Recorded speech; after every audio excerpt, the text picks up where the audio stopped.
नमस्कार साथियों और प्यारे विद्यार्थियों। मैं चंद्रभान सिंघाड़ा हिंदी शिक्षक राजस्थान से आपका हार्दिक अभिनंदन करता हूं, स्वागत करता हूं।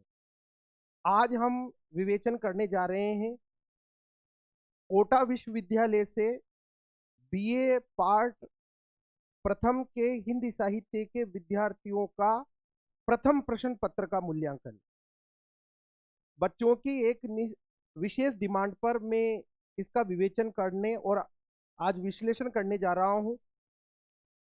हिंदी के बच्चे जो अभी प्रतियोगी परीक्षाओं में या विश्वविद्यालय परीक्षाओं में बहुत निकट भविष्य में बैठने वाले हैं बीए फर्स्ट ईयर में हिंदी लिटरेचर लेकर जो बच्चे अध्ययन कर रहे हैं वो परीक्षाओं में किस तरह से प्रश्न करेंगे, अटेम्प्ट कौन से तरीके से उनको प्रश्न करना है, कौन से मोस्ट होंगे, इन पर आज हम वार्तालाप करेंगे डिटेल में। क्योंकि अभी निकट 12 तारीख से शायद यूनिवर्सिटी की क्लासें परीक्षाएं शुरू होने वाली है। तो आइएगा हम बातचीत करते हैं कि बीए फर्स्ट ईयर में हिंदी लिटरेचर से जो पेपर देने वाले विद्यार्थी हैं प्रथम वर्ष के, वो प्रथम प्रश्न पत्र में हिंदी काव्य में क्या उन्हें पढ़ना है और किस पर ध्यान देना है। ये बड़ी विडंबना की बात है कि बच्चे अभी वर्तमान में मूल किताबों पर ज़्यादा ध्यान नहीं दे पा रहे हैं। कई सारी जो बाजार में आसानी से उपलब्ध है उन चीज़ों पर उनका फोकस ज़्यादा है। तो मैं ये चाहूँगा कि मूल पाठ्य पुस्तकें जो आपके सिलेबस में रखी हुई है, अभी तो बिल्कुल नज़दीक का समय पर उन पर भी ध्यान देना बहुत ज़रूरी है। क्योंकि भविष्य में जो जितनी भी प्रतियोगी परीक्षाएं आने वाली है वो कहीं ना कहीं आपके अध्ययन की गंभीरता और धैर्य को देखती हैं। हम जब बीए कर रहे होते हैं उस समय हमारे पास बहुत समय होता है, उसमें हमें विस्तृत अध्ययन करना चाहिए, मेरा ये मानना है। आइएगा बातचीत करते हैं। स्नातक पाठ्यक्रम हिंदी साहित्य प्रथम वर्ष परीक्षा 2023 प्रश्न पत्र प्रथम हिंदी काव्य पर्टिकुलर कोटा विश्वविद्यालय की परीक्षाओं के लिए मैं ये बना रहा हूँ। और अगर यदि इस पाठ्यक्रम से मिलता जुलता अगर कहीं अन्य का भी पाठ्यक्रम है तो वो बच्चों के लिए भी ये विश्लेषण उपयोगी होगा। आइए, समय 3 घंटे का रहता है, आपको पता है आपके परीक्षाओं में, और इसके पूर्णांक 100 अंक के होते हैं। इस प्रश्न पत्र में यानी जो प्रथम प्रश्न पत्र है हिंदी साहित्य का बीए प्रथम वर्ष के विद्यार्थियों के लिए, उनके 3 खंड होते हैं अ ब स। जो खंड अ होता है इसमें क्या होता है, इस खंड में प्रत्येक इकाई से 2 लघु प्रश्न लेते हुए कुल 10 प्रश्न होते हैं। क्योंकि 5 इकाइयां होती है प्रत्येक इकाई से 2 लघु प्रश्न लिए जाएंगे तो टोटल आपके जो प्रश्न हो जाएंगे वो 10 प्रश्न होंगे। इस बात पर आप ध्यान देना, प्रत्येक लघु प्रश्न का उत्तर लगभग 20 शब्दों में ही आप दें, इस पर भी ध्यान देना आप क्योंकि आपको समय भी मैनेज करना है। तो 20 शब्दों से ज्यादा आपका उत्तर नहीं होना चाहिए, यानी कि आप प्रश्न को रिपीट न करें। उत्तर का क्रमांक और उसमें सीधा आप उसके मूल भाव को, मूल कथ्य को, मूल संवेदनाओं को, या फिर वो जो तथ्य पूछ रहा है उसका उत्तर आप लिखे तुरंत। इसके कुल अंक 10 होंगे, अर्थात प्रत्येक प्रश्न 1 अंक का होगा।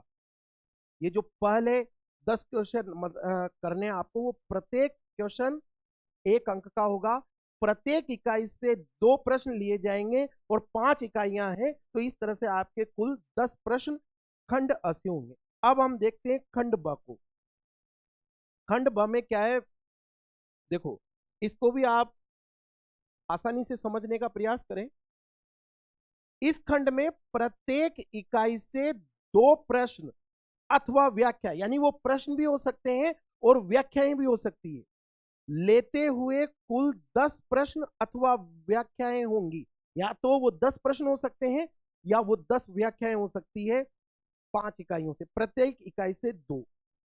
प्रत्येक इकाई में से 1 प्रश्न अथवा 1 व्याख्या का चयन करते हुए, प्रत्येक इकाई से आप 1 प्रश्न ले ले या फिर 1 व्याख्या ले ले, चयन करते हुए कुल 5 प्रश्न अथवा व्याख्या आपको करनी होगी। यानी खंड ब में आपको 5 या तो प्रश्न आए तो प्रश्न करने हैं, और यदि व्याख्या आए तो व्याख्या करनी है। और अधिकांश में विगत अभी 5 वर्ष के प्रश्न पत्र आपके समक्ष आपको मोस्ट के रूप में दिखाऊंगा। उनमें इस खंड ब में अधिकांशतः व्याख्याएं आती है।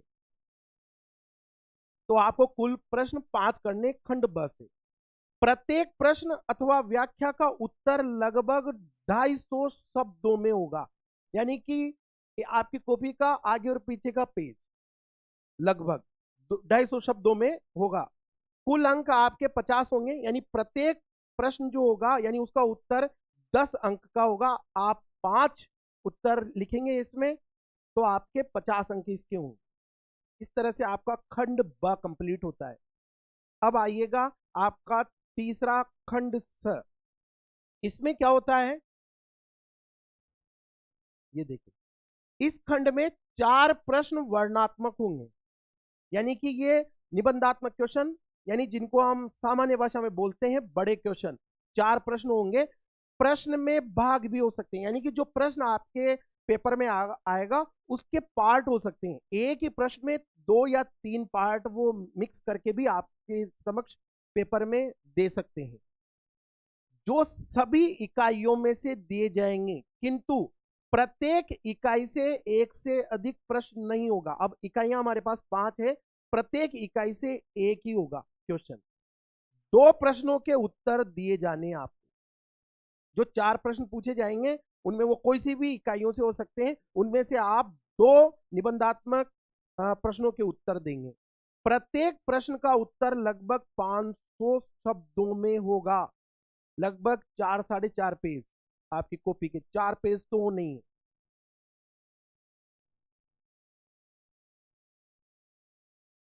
और इस तरह से कुल अंक 40, यानी 2 क्वेश्चन 40 अंक के, तो प्रत्येक क्वेश्चन 20 अंक का, प्रत्येक प्रश्न 20 अंक का होगा। इस तरीके से हमने ये देखा। आपके जो बीए फर्स्ट ईयर वालों में कोटा यूनिवर्सिटी से हिंदी लिटरेचर की परीक्षा देने वाले जो विद्यार्थी हैं, चाहे वो रेगुलर हो या चाहे वो प्राइवेट हो, उनके जो 100 अंक का प्रश्न पत्र होगा वो 3 खंडों में डिवाइडेड होगा।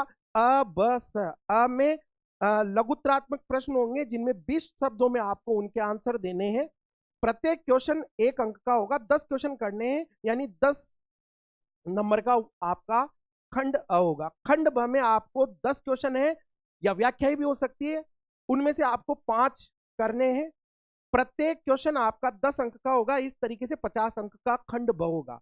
और जो खंड स है उसमें से 5 इकाइयों में से कोई सी भी 4 इकाइयों से, प्रत्येक इकाई से 1 क्वेश्चन लेते हुए 4 निबंधात्मक क्वेश्चन दिए गए होंगे, उनमें से आपको 2 करने हैं। प्रत्येक जो क्वेश्चन होगा वो 20 अंक का होगा। इस तरह से 40 अंक का आपका खंड स होगा। और यदि हम इन सबको मिला दे, खंड अ 10, खंड ब 50 और खंड स 40 अंक, तो इन सबको मिलाने पर आपका 100 अंक यानी पूर्णांक का पेपर आपका कंप्लीट होता है। हिंदी साहित्य प्रथम प्रश्न पत्र प्रथम ईयर कोटा यूनिवर्सिटी के लिए। अब जो कोटा यूनिवर्सिटी ने हिंदी साहित्य वालों के लिए प्रथम वर्ष में जो पाठ्यक्रम निर्धारित किया हुआ है, उस पर भी हम देख लेते हैं कौन कौन से पुस्तकें और उनमें से कौन सा पाठ चयन करके उन्होंने आपके लिए रखा है, ताकि आप परीक्षा की तैयारी करते समय उन चीजों पर फोकस बढ़ा सकें। आपको पता होना चाहिए कि बीए फर्स्ट ईयर में प्रथम प्रश्न पत्र में हिंदी साहित्य के विषय में किस पाठ्यक्रम का चयन कोटा यूनिवर्सिटी आपके लिए करती है। तो आइए देखते हैं। देखिए 5 इकाइयों में आपका पूरा पाठ्यक्रम निर्धारित है।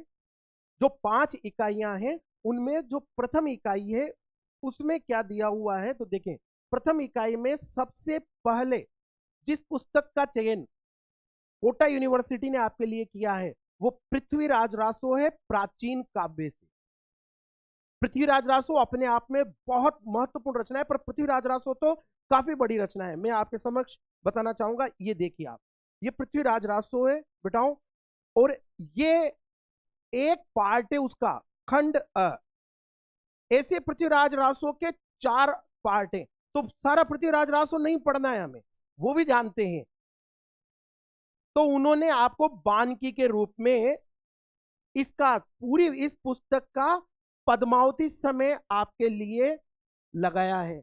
और पद्मावती समय में भी यूनिवर्सिटी ने स्पष्ट कर दिया है कि वो आपसे कौन कौन से पदों को पूछ सकती हैं। तो उन्होंने जिन छंद संख्या को आपके लिए दिया हुआ है वो 5, 9, 12, 15, 34, 60, 62 और 69। आप ये देखें, ये वाले पद आपको ध्यान देना है। कौन कौन से पद हो गए ये? पद क्रमांक 5, पद क्रमांक 9, पद क्रमांक 12, पद क्रमांक 15 और पद क्रमांक 34, पद क्रमांक 60, 62 और 69। ये आपकी छंद संख्या है पद्मावती समय की।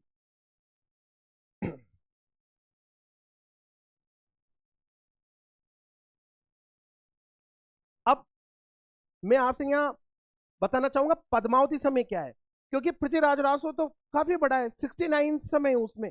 अब उसमें से पद्मावती समय भी एक छोटा सा पार्ट है, ये देखिए आप। इस तरह से पद्मावती समय है। इस पद्मावती समय में जो छंद है, अब इसमें भी आपको देखा जाए तो काफी ज्यादा है। इसमें टोटल छंदों की संख्या अगर यदि हम देखें तो लगभग 70 है। 70 नहीं पढ़ने हमें हमें कितने पढ़ने हैं? 1, 2, 3, 4, 5, 6, 7, 8, यानी कुल 8 पद पढ़ने। इनमें भी मोस्ट क्या होंगे वो मैं आपको अभी तो विषय की गंभीरता आगे मतलब या जो हमारा टॉपिक है वो थोड़ा ज्यादा लंबा हो जाएगा, इसलिए मैं अभी उसका चर्चा नहीं कर रहा हूं। वो आपसे मैं करूंगा जल्दी। अभी आप ये देखें कि हमें पढ़ना क्या है, क्योंकि कई सारे बच्चों को तो यही पता नहीं है अभी कि उनको क्या पढ़ना है। तो आप ध्यान दें, पहले अपन इस बात को क्लासिफाइड कर लेते हैं कि हमें किस पुस्तक से क्या पढ़ना है और किन बिंदुओं पर, किस छंद संख्या पर ध्यान देना है। तो चंद्रप्रदाय हुआ पृथ्वीराज रासो, उसका लघु संस्करण चंद्रप्रदाय के पृथ्वीराज रासो से पद्मावती समय आपको पढ़ना है, और ये छंद संख्या दे रखी है। कुल 8 छंद हैं जो देखने हमें। इसके बाद इकाई प्रथम में से उन्होंने जो दूसरी रचना का चयन किया है वो है कबीरदास। कबीरदास कवि की कबीर वांग में। अब कबीर वांग में कबीर तो वही प्राचीन काव्य से प्रमुख कवि हैं, पर उनकी जो वाणी है उसका संकलन जो जयदेव सिंह और वासुदेव सिंह ने किया है वो कबीर वांग्मय नाम की एक पुस्तक है। विश्वविद्यालय प्रकाशन वाराणसी से ये निकली है, इसका चयन किया है। अब ये कौन सी पुस्तक है ये मैं बता देता हूं आपको। ये देखिए, ये पुस्तक है कबीर वांग्मय, और ये 3 पार्ट में आती है, साकी, सबद और रमेनी। तो इन्होंने आपको क्या कर रखा है, साकी और सबद 2 पार्ट दिए हुए हैं। ये देखिए आप, ये साकी है, ये देखिए, और इसी तरह से ये पुस्तक है आपकी सबद। तो साकी और सबद आपकी जो 2 है, इसको आपके समक्ष कबीर वांग्मय जयदेव सिंह वासुदेव सिंह के नाम से आपके सिलेबस में पाठ्यक्रम में ये पुस्तक दी गई है। अब साखी पूरी नहीं पढ़नी, क्योंकि पूरी साखियां तो बहुत सारी है, उनमें से भी उन्होंने ये कर दिया है कि आपको क्या पढ़ना है। तो हमारे को साखी में गुरुदेव का अंग पढ़ना है, सुमिरन का अंग पढ़ना है, विरह का अंग पढ़ना है, पर्चा का अंग पढ़ना है, और निह कर्मी पतिव्रता का अंग पढ़ना है।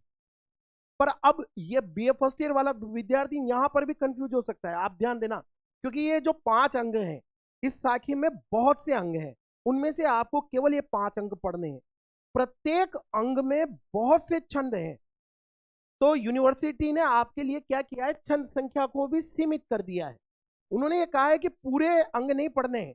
गुरुदेव के अंग में आप चौथा, 11 और 13 नंबर का साखी पढ़े। सुमिरन में आप 2, 4, 6, 9 यानी 4 यहां पढ़े। विरह के अंग में जो दिया हुआ है ये पढ़े, पर्चा के अंग में ये पढ़े, और निह कर्मी पतिव्रता के अंग में ये पढ़े। तो इस तरह से बिल्कुल सीमित तरीके से सेलेक्टेड उन्होंने आपके लिए रखा हुआ है, बहुत अच्छा बानगे के रूप में। यदि आप इनको भी समझ जाते हैं तो आप मूल भाव के आसपास पहुंचेंगे साखियों के। अब जैसे हम इनको पढ़ना प्रारंभ करते हैं तो आपके मन में एक जिज्ञासा स्वतः उठ जाती है कि गुरुदेव, सुमिरन, विरह, पर्चा, निह कर्मी पतिव्रता, इनमें विषय वस्तु कैसी होगी। तो ये जो विशेष लिख के जो मैं लिख रहा हूं ये मैंने लिखा है मेरे हिसाब से, कोटा यूनिवर्सिटी के सिलेबस में तो यहां तक ही है, पर आपको समझाऊं कि ये गुरुदेव के अंग में किस तरह के पद होंगे, सुमिरन के अंग में किस तरह के पद होंगे, विरह के अंग में किस तरह के पद होंगे, पर्चा के अंग में किस तरह के पद होंगे, और नियकर्मी पतिव्रता के अंग में किस तरह के पद होंगे, इन पर हम एक सरसरी निगाह डाल लेते हैं। देखिए, ताकि जब हम व्याख्याओं का संदर्भ और प्रसंग लिखें तो हमारा थोड़ा सा विजन क्लियर होना चाहिए कि कबीर का जो लिटरेचर हमारे यहां चयन करके रखा हुआ है उसमें हमें पढ़ना क्या है।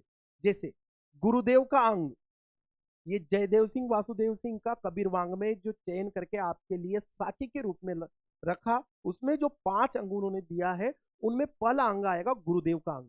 इसमें किस तरह की साखियां कबीर लिखते हैं, तो इनमें गुरु से संबंधित साखियां समाहित है। अब गुरु से संबंधित यानी कि कबीर अगर यदि हम देखेंगे तो हिंदी साहित्य के इतिहास में भक्ति काल में संत काव्यधारा जो निर्गुण ज्ञानाश्रयी काव्यधारा है उसका नेतृत्व करते हुए दिखाई देंगे। उस काव्यधारा पर प्रभाव अगर यदि हम देखें तो आदिकाल में नाथों का बहुत ज्यादा रहा, और ये जो परंपरा से उनको मिला इस पूरी परंपरा में और संत काव्यधारा में यानी कबीर काव्य में या निर्गुण काव्यधारा में गुरु का महत्व बहुत अधिक है। तो उस गुरु की महत्ता का निरूपण इन्होंने गुरुदेव के अंग में साखियों में किया है, और हमें वो निर्धारित जो पद हैं उनको पढ़ना है। इसी तरह से सुमिरन का अंग, इसमें किस तरह की विषय वस्तु कबीर साखियों में प्रस्तुत करते हैं, तो यहाँ पर आपको पता है निर्गुण वही संत मार्गी हैं, तो यहाँ भक्ति का निरूपण है जो 9 प्रकार की भक्ति है। अब वो वैसे कहूंगा तो वो हमारे को सगुण की तरफ ले जाती है ये नाम 9, पर ऐसा नहीं है। उसमें सुमिरन का अर्थ है यानी कि एक तरीके से आप ये ध्यान दें, तद्भव शब्द का प्रयोग कर रहे हैं कबीर। स्मरण अर्थ होता है सुमिरन का, प्रभु स्मरण की महत्ता का निरूपण वो इस अंग में करते हैं। भक्ति के रूप में स्मरण की का महत्व निरूपण करेंगे सुमिरन के अंग में, साखियों में। अब साखी का जो तीसरा अंग है आपका वो है विरह का अंग, वियोग की अवस्था, विरह। विरह किसका विरह, यहाँ कैसे आया वो, तो वो भी हम देख लेते हैं। यहाँ क्या हो रहा है, कबीर जीव को यानी आत्मा को विरहणी नायिका मान लेते हैं। जो मनुष्य का जीव है या आत्मा है वो विरहणी नायिका है, वियोग में संतप्त नायिका एक तरीके से। अब किसका वियोग है, तो प्रियतम कौन है कि ईश्वर के विरह की तीव्रतम अनुभूतियों को इन्होंने विरह के अंग में अभिव्यक्त किया है। जो जीव है यानी आत्मा है वो परमात्मा से वियोग के कारण दुखी है और उससे मिलने के लिए तत्पर है, और उसकी जो तीव्रता की अनुभूतियां हैं वो वियोग व्यथा का वर्णन कबीर अपने साखियों में विरह के अंग में करते हैं, और बहुत ही खूबसूरती के साथ आपको यहाँ दिखाई देगा। उसी तरह से पर्चा का अंग देखिएगा, ये जो पर्चा का अंग है ये कबीर वांग्मय में बहुत महत्वपूर्ण है। परिचय, पर्चा से अभिप्राय है जीव की पहचान या परिचय। अब क्या है जीव की पहचान या परिचय, तो उसको देखो आप कैसे कबीर ने जीव का जो परिचय प्राप्त किया या अनुभव किया उसी का रूप प्रचलित प्रतीकों के माध्यम से उन्होंने पर्चा में व्यक्त किया है। तत्कालीन मान्यताओं, खंडात्मक, मंडनात्मक, सामाजिक विरूपताओं में जो कबीर ने देखा और समझा, उन्होंने कहे हुए और लिखे हुए की अपेक्षा अनुभव जन्य ज्ञान को महत्ता ज्यादा दी है, और उस अनुभव जन्य ज्ञान के द्वारा उन्होंने जो अनुभव किया जीव के परिचय के बारे में या पहचान के बारे में उसको अपने शब्दों में जो अभिव्यक्त किया, इसलिए पर्चा का अंग बहुत महत्वपूर्ण हो जाता है कबीर वांग्मय में। ये यहाँ है जीव की पहचान। एक फिर देखिए आप, निहकर्मी पतिव्रता का अंग, इस अंग में किस तरह के भाव साखियों में कबीर व्यक्त करते हैं, तो पहले इस वर्ड को समझ लेते हैं हम। पतिव्रता यानी कि जो पति में ही अनुरक्त है, यानी कि जो किसी अन्य के प्रति अनुरक्त नहीं है। यहां पर भी वही बात है, आत्मा का परमात्मा के प्रति जो एक निष्ठता या तन्मयता है, उसको इन्होंने पति पत्नी जो संबंधों में यानी दाम्पत्य संबंधों का रूपक लेते हुए अभिव्यक्त किया है। देखिए आप, उक्त साखियों में निष्काम भाव यानी अन्य के प्रति पूर्ण रूप से विरक्त, निष्काम भाव से पतिव्रत धर्म का पालन करने वाली, अनन्य प्रेम करने वाली नारी के समान जीव और ईश्वर के संबंधों को प्रेम पर बल देते हुए व्यक्त किया है निहकर्मी पतिव्रता के अंग में कबीर ने। इस तरह से जो यूनिवर्सिटी ने आपके ये जो 5 अंग दिए हुए हैं साखियों में, इनमें ये जो निश्चित छंद दे रखे हैं, इनको हमें पढ़ना है। अब ये थोड़ी विषय वस्तु आपको क्लियर होगी कि गुरुदेव के अंग में हम किस तरह की पदों को पढ़ेंगे, सुमिरन के अंग में, क्योंकि हमें लिखते टाइम जब हम व्याख्या कर रहे होंगे तो हमें, यदि आप व्याख्या में इस तरह के टर्म का प्रयोग करते हो, इस तरह के शब्दों का प्रयोग करते हो, तो एक अच्छी छवि के साथ आप अपने को अभिव्यक्त कर रहे होते हैं। जैसे आलोच्य पंक्तियां, विवेच्य पंक्तियां हमारे पाठ्यक्रम में संकलित कबीर वांग्मय जयदेव सिंह वासुदेव सिंह की पुस्तक कबीर वांग्मय के भाग साखी के गुरुदेव के अंग से उद्धृत है, अवतरित है, संकलित है। इस तरह से यदि हम संदर्भ एवं प्रसंग का चयन करते हैं या उसका प्रारंभ करते हैं, तो उसका जो प्रभाव होगा वो ज्यादा अच्छा होगा। तो हमें उसकी थोड़ी सी जानकारी होना चाहिए। अब ये तो संदर्भ हुआ, अब जब प्रसंग लिखेंगे तो वहां पर ये जो मैंने बताई ये चीज काम आएगी। आप जब गुरुदेव के अंग का आप प्रसंग लिखेंगे तो आप वहां क्या लिखेंगे, उक्त पद में गुरु से संबंधित साखियां समाहित है, गुरु की महत्ता का निरूपण करते हुए कबीर कह रहे हैं कि, फिर आप व्याख्या करना प्रारंभ कर दे। तो आप जब प्रसंग में ये लिखेंगे बहुत अच्छा रहेगा। संदर्भ में तो लिख ही देंगे हम ये।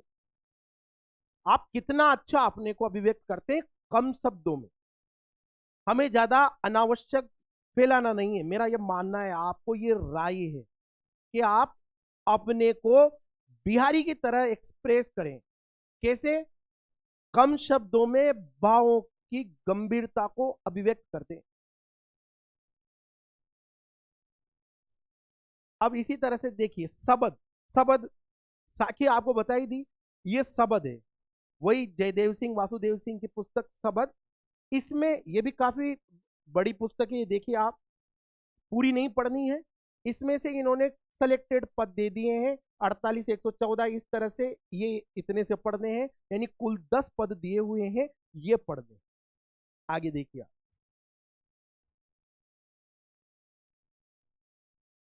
जायसी, ये भी प्राचीन काव्य से हम थोड़ा सा आगे बढ़ जाते हैं। हम प्राचीन काव्य, मध्यकालीन काव्य में जैसे हम आते हैं तो जायसी यानी कि सूफी काव्यधारा, कबीर हो गया निर्गुण काव्यधारा से, जायसी आ जाते हैं सूफी काव्यधारा से, प्रेम मार्ग की काव्यधारा से पद्मावत के साथ। और जायसी ग्रंथावली जिसका संपादन रामचंद्र शुक्ल करते हैं, नागरी प्रचारणी सभा काशी से है, उसका मानसरोदक खंड आपके सिलेबस में लगाया गया है। तो ये पद्मावत है, आप ये देखिए, पद्मावत काफी बड़ा ग्रंथ है, इतना मोटा, आप देखिए पूरा नहीं पढ़ना है। इसमें आपको कौन सा खंड लगाया हुआ है, मानसरोदक खंड है। अब मानसरोदक खंड की कथा वस्तु क्या है, ये मैंने विशेष लगा के लिख दी है, ये सिलेबस में नहीं लिखा हुआ है, ये तो आपको समझाने के लिए, ठीक है ना। ये देखिए आप, इसमें क्या है, मानसरोदक खंड की कथा कि पद्मावती का सखियों के साथ सरोवर स्नान के लिए जाना, इसका कथानक या इसकी कथा वस्तु इस तरह से प्रारंभ होती है। लगभग 6-7 पद होते हैं इसमें, या 7-8 होंगे। सखियों के द्वारा जल केली क्रीड़ाएं करना, यह भी इस मानसरोदक खंड की विषय वस्तु है। पद्मावती की रूप शोभा का वर्णन, सखी के हार का जल में खो जाना, पद्मावती के चरण स्पर्श और रूप दर्शन से सरोवर का प्रसन्न होना, ये लगभग इस मानसरोदक खंड की कथा का थोड़ा बहुत हिस्सा है जो मैंने आपके समक्ष शॉर्टकट में रखा है। इस तरह से हमारी एक इकाई कंप्लीट होती है। अब हम वापस देखते हैं कौन इकाई 1 में हमने क्या क्या देखा।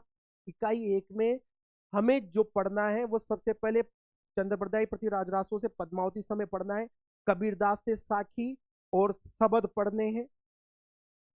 उसी तरीके से जायसी से मानसरोधक खंड पढ़ना है और हमारी एक इकाई कंप्लीट हो जाती है। अब हम देखते हैं इकाई 2। इकाई 2 से क्या पढ़ना है हमें? इकाई 2 में जो पाठ्य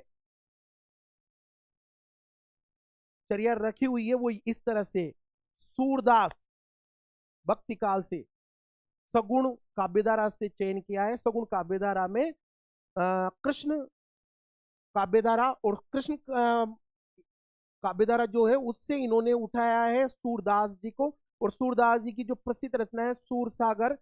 अब सूरसागर तो उनकी प्रसिद्ध रचना है, पर यह सूरसागर सार, जो सार शब्द दिया हुआ है, ये क्या है? ये संपादन किया है डॉक्टर धीरेन्द्र वर्मा। बहुत सटीक संपादन है इनका और बहुत चर्चित ये पुस्तक रही है। ये आपके सिलेबस में लगाई हुई है, इलाहाबाद यूनिवर्सिटी से रहे हैं HOD डॉक्टर धीरेन्द्र वर्मा जी। इन्होंने सूरदास के सूरसागर का कुछ सार, कुछ पार्ट संपादित किया था। वो जो पुस्तक है वो इस तरीके से है, आपके समक्ष में रखो। काफी पुरानी पुस्तक है ना? ये देखिए आप, सूरसागर सटीक। इस पुस्तक, ये भी काफी बड़ी है, पूरी नहीं पढ़नी है आपको। आपको इसमें से क्या करना है, इन्होंने डिवाइडेड कर रखे हैं पदों को। देखिए आप, विनय तथा भक्ति के ये कुछ छंद पढ़ने हैं, गोकुल लीला का एक पद पढ़ना है, वृंदावन लीला के ये 2 पद हैं, राधा कृष्ण के ये 3 हैं, मथुरा गमन के भी 3 हैं, उद्धव संदेश के ये लगभग 5 पद हैं, और द्वारिका चरित्र के 50। इस तरह से सूरदास जो कृष्ण काव्यधारा से भक्ति काल में चयन किए गए हैं, इनके सूरसागर से कुल 20 पदों का चयन आपके इस पाठ्यक्रम में किया है, और संपादन जिन्होंने किया है वो धीरेन्द्र वर्मा जी हैं, सूरसागर सार पुस्तक। अगला जो कवि इस इकाई में लगाया गया है वो है वही भक्ति काल से ही है, और भक्ति काल से सगुण काव्यधारा में राम काव्यधारा से जिनका चयन हुआ है तुलसीदास जी हैं। तुलसी इन्हों के को किस तरह से लगा? तुलसी ग्रंथावली से पुस्तकें हैं, किंतु मानस इतर एकादश ग्रंथ हैं। जो नागरी प्रचारणी सभा काशी से 12 ग्रंथों को वो प्रमाणिक मानती, उनमें से मानस, रामचरित मानस को छोड़कर जो कुछ महत्वपूर्ण पुस्तकें, उनमें से कुछ का चयन आपके फर्स्ट ईयर में कोटा यूनिवर्सिटी करती है, और उनमें से एक पुस्तक है गीतावली, एक है विनय पत्रिका, और एक है कवितावली।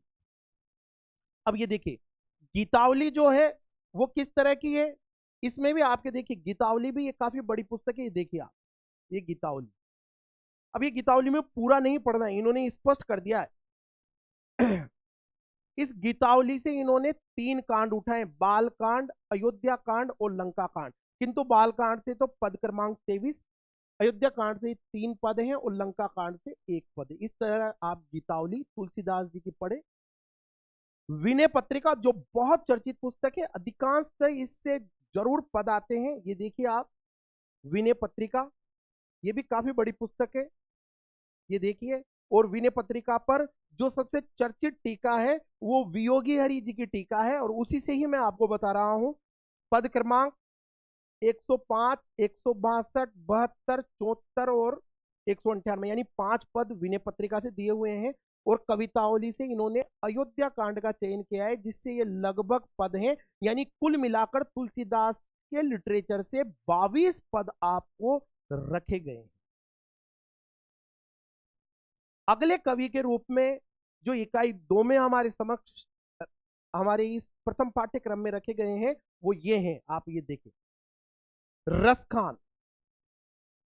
रसखान इस सब ये साक्षात रस की खान है, अक्सर क्वेश्चन आएगा, आप ध्यान देना।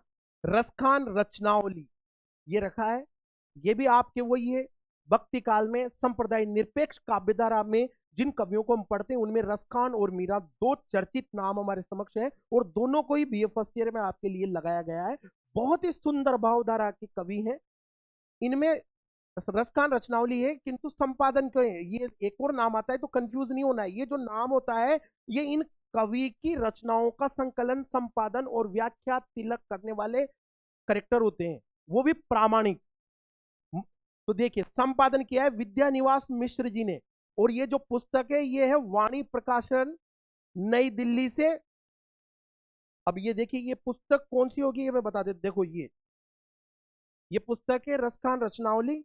ये देखिए आप, संपादक विद्या निवास मिश्र जी और सत्यदेव मिश्र जी के संपादन में निकली है वाणी प्रकाशन से। ये पुस्तक आपके लगाई गई है, और इसमें भी इन्होंने स्पष्ट कहा है कि सुजान रसखान से, क्योंकि इसमें जब आप अनुक्रमणिका देखेंगे तो अनुक्रमणिका में क्रम से इन्होंने रसखान की अलग अलग रचनाएं लगाई हुई है, जैसे सुजान रसखान, दान लीला, स्फुट पद, प्रेम वाटिका आदि। तो वो नहीं है, आप सुजान रसखान से 2, 3, 7, 10 इस तरह से आप 21 पद पढ़े। तो बहुत सुंदर पाठ्यक्रम का चयन कोटा यूनिवर्सिटी ने हिंदी साहित्य के विद्यार्थियों के लिए किया है। यदि आप भावात्मक है, रागात्मक अनुभूतियों से युक्त है, कार्यत्री और भावयत्री प्रतिभा के विद्यार्थी हैं, तो आपको हिंदी साहित्य के इस पाठ्यक्रम को पढ़ने में बहुत मजा आने वाला है मित्रों। बहुत ही सुंदर पाठ्यक्रम है ये। मेरे पास संसाधन अभी आए हैं न, अगर पूरा समय होता तो अगले जैसे साल के लिए मैं ये सारे पद आपको ऑनलाइन पढ़ाऊंगा और आपके साथ इनको शेयर करूंगा। अभी समय कम है क्योंकि आपके सिर पर बहुत जल्दी ही परीक्षाएं हैं, इसलिए हमारे को कम समय में अधिक लिखना है और समझना है। तो मैं इसलिए सरसरी निगाह से आपके लिए इन चीजों को रख रहा हूं, ताकि एक सतह में एक क्रमबद्ध तरीके से हम इन चीजों को देख लें।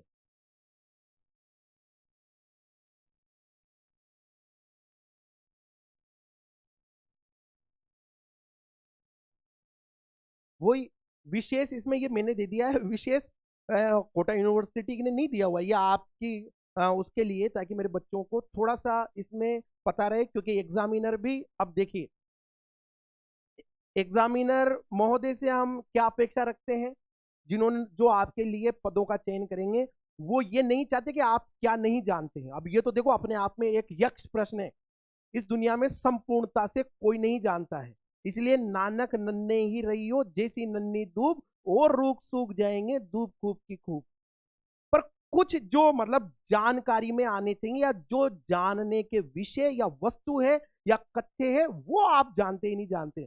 अब रसखान रचनावली में पद तो बहुत सारे हैं, आपके दिए भी लगभग 21-22 है, पर उनमें ये लगभग 5 पद या 7 पद इतने हैं जो बहुत इंपॉर्टेंट है, अक्सर आ ही जाते हैं, इसलिए मैंने विशेष करके दे दिए। अब जरूरी नहीं कि यही आए, पर इन पर तो आपका फोकस बढ़ जाना चाहिए। पद क्रमांक 2 पर, 3 पर, 18 पर, 27 पर, 55 पर, 101 पर और 129 पर। ये 129 वाला लास्ट ईयर एग्जाम में आया है। ये है, ये कौन से हैं ये भी मैं समय मिला तो अगले पार्ट में जरूर बताऊंगा आपको, उनकी व्याख्याओं के साथ कौन कौन से पद हैं। आगे देखिए, अब इसी इकाई में से, यानी कि इकाई 2 में जो अगला कवि हमारे बीच में या कवियत्री जो लगाई गई है वो मीरा है। वही भक्ति काल में संप्रदाय निरपेक्ष काव्य धारा, उनमें मीरा जी को हम देखेंगे। मीरा पदावली पर किनकी लगाई गई है, मीरा पदावली किन्होंने संपादित की है इसको, डॉक्टर परशुराम चतुर्वेदी जी की है, हिंदी साहित्य सम्मेलन प्रयाग से, और उनके लगभग 19 पद आपके इसमें दिए गए हैं। ये है, ये मीरा पदावली परशुराम चतुर्वेदी जी की हिंदी साहित्य सम्मेलन प्रयाग से जो प्रकाशित होती है, वो पुस्तक में से ये पढ़ने हमारे। और ये पुस्तक परशुराम चतुर्वेदी जी की तो नहीं है, पर उन्हीं कर्मा अनुक्रमणिका के साथ है। ये जो मैंने आपको बताई है, ये इसका संपादन है राम किशोर जी शर्मा और सुजीत कुमार शर्मा। ये प्रकाशित है लोक भारती प्रकाशन से। इसके बाद इकाई 3 में आपके लिए नरोत्तम दास जी का सुदामा चरित्र है, पूरा संपूर्ण आपको पूरा सुदामा चरित्र पढ़ना है। ये अपने आप में बहुत अच्छी पुस्तक है और पढ़ने में भी आपको बड़ा मजा आएगा। छोटा सा खंड काव्य, चरित्र काव्य, इसको आप पढ़े। इस तरह से इकाई 3 हमारी कंप्लीट होती है। इकाई 4 में हिंदी साहित्य का इतिहास। अब हिंदी साहित्य का इतिहास तो काफी बड़ा है, पर धीरे धीरे बच्चा जब आगे बढ़ता जाएगा तो पढ़ लेगा, इसलिए उन्होंने आदिकाल और भक्तिकाल 2 कालों को आपके बीए फर्स्ट ईयर में लगाया है। फिर जब आप सेकंड ईयर, थर्ड ईयर और में प्रीवियस फाइनल में आएंगे तब आप ज्यादा पढ़ेंगे। अभी आपको आदिकाल और भक्तिकाल दो पढ़ने। इकाई 5 में काव्यात्मक जानकारियां हैं। काव्यांग परिचय, शब्द शक्तियों को पढ़ना है। अभिधा, लक्षणा, व्यंजना, 3 शब्द शक्तियां। काव्य गुण वही 3, माधुर्य, ओज और प्रसाद, ये पढ़ने हैं। काव्य दोषों में कुछ निर्धारित दोष हैं जिनको आपको देखना है। अलंकारों में आपके लिए कुछ अलंकार दिए हुए हैं, ये देखने हैं। और छंदों में भी निर्धारित छंद दिए हुए हैं, ये दे। तो इस तरह से हमारी जो इकाई 5 है वो काव्य शास्त्र से संबंधित है। और इस तरीके से हमारा पूरा सिलेबस कवर होता है 5 इकाइयों में, जो हमने देखा। और अंत में इन्होंने सहायक ग्रंथ दिए हुए हैं। हिंदी साहित्य का इतिहास आचार्य रामचंद्र शुक्ल जी का, हिंदी साहित्य का अतीत भाग 1 आचार्य विश्वनाथ प्रसाद मिश्र जी का, काव्य के तत्व आचार्य देवेंद्रनाथ शर्मा जी की पुस्तक है, और कविता की पहचान डॉक्टर हनुमान प्रसाद शुक्ल जी। तो इस तरीके से ये हमारी जो पाठ्यचर्या है बीए फर्स्ट ईयर हिंदी साहित्य के विद्यार्थियों में फर्स्ट पेपर की, वो आपके समक्ष मैंने प्रस्तुत की है। अब इसमें आप देखिएगा छोटे छोटे क्वेश्चन जो खंड से आएंगे 10 क्वेश्चन, वो हम इन सभी में से ये देते हैं, एक एक अंक में आ जाते हैं। किंतु जो बीच खंड खंड ब जो है, जिसमें 50 नंबर के क्वेश्चन आपके लिए आएंगे, प्रत्येक क्वेश्चन का आंसर आपको 250 शब्दों में देना है। उसमें अधिकांशतः ज्यादा से ज्यादा व्याख्याएं आती मित्रों। वो व्याख्याएं हमें करनी है, इन्हीं रचनाओं में से व्याख्याएं आती है। कई बार मैं काफियां देखता हूं बच्चों की, तो उनका जो उन व्याख्या करने का जो प्रारूप होता है एक निश्चित, वो प्रारूप ही बिगड़ा हुआ होता है। तो मैं आपसे थोड़ा सा इस बात पर वो बातचीत करूंगा कि व्याख्याओं का पैटर्न या उसका जो स्ट्रक्चर्स हो वो कैसा जमाएं आप। मतलब एक हम प्रस्तुत कर सकते हैं, देखिए आप बानकी के रूप में, जैसे कोई व्याख्या आई आपके खंड ब में आएगी, लगभग 5 व्याख्याएं कर सकते हैं, 4 भी आ सकती है, 5 4 निश्चित रूप से आएंगी आएंगी। जब आप व्याख्या करने बैठेंगे तो आप व्याख्या का स्ट्रक्चर कैसे जमाएंगे। तो ये देखिए आपके समक्ष, मान लो किसी भी रचना से कबीर से व्याख्या आ जाती है, तो हम कैसे लिखें। तो हम शुरुआत ऐसे करेंगे, प्रसंग लिखकर, पहले प्रसंग लिख दो आप। आलोच्य यानी कि जिनकी आलोचना करनी, विवेच्य जिनकी विवेचना करनी, संदर्भित जो संदर्भ में दी गई है, संकलित जो हमारे इस प्रश्न पत्र में संकलित है। इनमें से किसी भी एक टर्म का आप प्रयोग कर दें, ये सारी न लिखें, ये ओब्लिक लगाया हुआ है, यानी इनमें से किसी भी एक। अब 4 व्याख्याएं करनी है तो चारों में अलग अलग शब्द का आप प्रयोग करें, पढ़ने वाले को भी अच्छा लगेगा और आप भी गुड फील करेंगे। तो किसी एक में लिख दें आप आलोच्य पंक्तियां, किसी एक में लिख दें विवेच्य पंक्तियां, संदर्भित पंक्तियां, संकलित पंक्तियां। हमारे पाठ्यक्रम में संकलित कवि, मान लो कवि हम लिख देते हैं सूरदास की प्रसिद्ध रचना सूरसागर के। अब सूरसागर के किस पाठ से है, तो गोचारण लीला या वनगमन लीला या कंदु क्रीड़ा भाग से अवतरित है।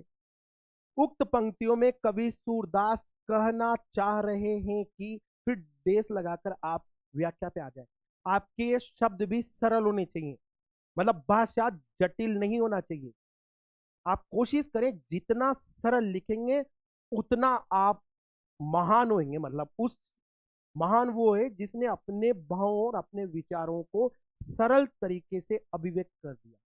जो जटिलता की राह पर जा रहा है उसकी महानता थोड़ी संदेह के घेरे में है। मैं ये तो नहीं कहूंगा कि वो महान नहीं है, पर मेरा मानना ये है कि आप अपने विचारों को सरल तरीके से अभिव्यक्त करना सीखें, बिल्कुल आसानी से, अच्छी। और अब व्याख्या, ये तो हो गया प्रसंग। अब व्याख्या में क्या करें हम, तो व्याख्या में मूल विचार तथा भाव का संतोषपूर्ण विस्तार होना चाहिए। जल्दबाजी में, मतलब संतोषपूर्ण मैंने इसलिए विशेषण लगाया है कि कोई चीज छूटे नहीं। हम व्याख्या करने जा रहे हैं 5 पंक्तियों की और उनमें से आप पूरी एक पंक्ति उड़ा दें, ऐसा नहीं करना है आपको। संतोषपूर्ण विस्तार होना चाहिए और सटीक। सटीक का मतलब ये जो मैंने पुस्तकें बताई है इसके पीछे कारण ही यही है, ये नहीं दिखाना, ये दिखाना है कि जब आप अगर मान लो ये पुस्तकें पढ़ रहे हैं, इतने महान व्यक्तियों को, इतने जबरदस्त व्याख्याकारों को आप पढ़ेंगे तो आप ये देखेंगे कि उन्होंने अनावश्यक विस्तार नहीं किया है। जो पद है पद में जो शब्द है उन शब्द की सटीक व्याख्या कीजिए, जो अर्थ होना चाहिए, अनावश्यक विस्तार नहीं होना चाहिए, सटीक व्याख्या करें। और विशेष में क्या लिखें, व्याख्या में आई विशेष बात, जो आपकी व्याख्या में मूल बात है कोई, वो आप लिख दें संक्षेप में। भाषा पर आप लिख सकते हैं, कवि की भाषा कौन सी है, उन्होंने किस शैली का प्रयोग किया है, उनका काव्य रूप कौन सा है, मुक्तक है, प्रबंधात्मक है, गीति काव्य है, या आपकी लंबी कविता है, किस तरह का काव्य रूप है। रस यदि आप पहचान पा रहे हैं तो आप रस का भी जिक्र करें, यदि छंद आप पहचान पा रहे हैं तो छंद के बारे में जिक्र, गुण, दोष भी अगर आपको दिखाई दे रहा है तो दोष का भी आप जिक्र कर सकते हैं। आदि का उल्लेख आपकी व्याख्या में होना चाहिए, कम से कम शब्दों में, समय के अंतराल में, जो निर्धारित समय है उसमें। तो ये एक व्याख्या का प्रारूप है, क्योंकि लगभग 50 अंक के क्वेश्चन आपके व्याख्याओं में आएंगे, इसलिए मैंने एक पैटर्न आपके लिए बताया है। आज के लिए मैं यहीं विराम देना चाहूंगा, क्योंकि ये जो टॉपिक है, यदि ये भी मैंने अभी को इसमें मैं आपको यानी अगले पार्ट में मैं विगत 5 सालों में, यानी कि 22 में, इसके पहले 19, 18, 17, 16, 15, इनमें किस तरह के प्रश्न यूनिवर्सिटी एग्जाम में पूछे गए हैं, वो क्यों पूछे गए हैं, उनपे महत्वपूर्ण जानकारियां क्या है, उन पर आपसे वार्तालाप करूंगा। अभी समय की सीमा के कारण मैं अपनी वाणी को यहीं विराम देना चाहूंगा, और ये उम्मीद करता हूं कि आपके लिए अगर मैं थोड़ा सा भी मार्ग प्रशस्त कर पाया तो उसके लिए मैं अपने को आपके प्रति कृतज्ञ समझूंगा। मित्रों, आप पढ़ें, हिंदी शिक्षक होने के नाते एक हिंदी की थोड़ी बहुत जो कभी पढ़ी थी आपके काम आ जाएगी, तो मेरा जीवन सार्थक होगा। और अगर यदि आप यहाँ तक मेरी वीडियो को देख रहे हैं तो प्लीज लाइक करें, शेयर करें, क्योंकि मेरे पास प्रामाणिक जानकारियां तो है, पर इसमें मैं ज़्यादा नहीं जानता है कि ये वायरल कैसे होती है, कैसे ज़्यादा से ज़्यादा बच्चा इसका अनुभव करें, और ज़्यादा से ज़्यादा बच्चे अगर यदि मेरी पढ़ी हुई जानकारियों से लाभ प्राप्त करेंगे तो मुझे हार्दिक खुशी होगी। थैंक यू, धन्यवाद।